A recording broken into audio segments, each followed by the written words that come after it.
Hello, good morning mga boss, no? So, maagang maaga ako, kagising ko lang at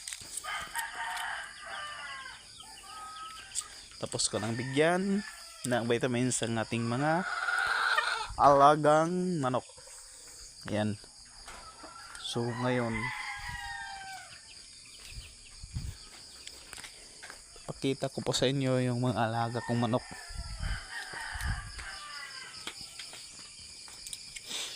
So, ito ko sila.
Dito mga boss, no, kunting update sa ating mga sisiw. Ayan, so 3 weeks old na sila ngayon.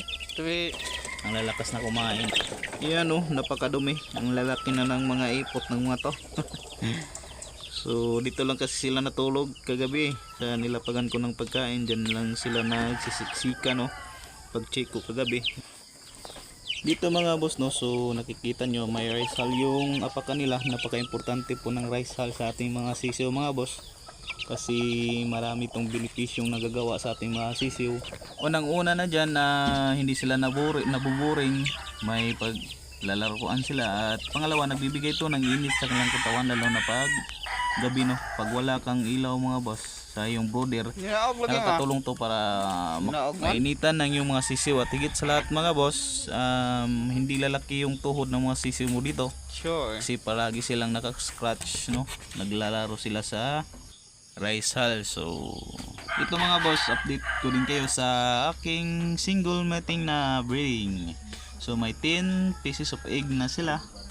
Nilabas ko yung lalaki kasi nagbigay ko ng vitamins kagabi, at para na din makahinga. So balik ko din yung lalaki mamayang gabi mga boss. Yan, hopefully maraming mapisa sana.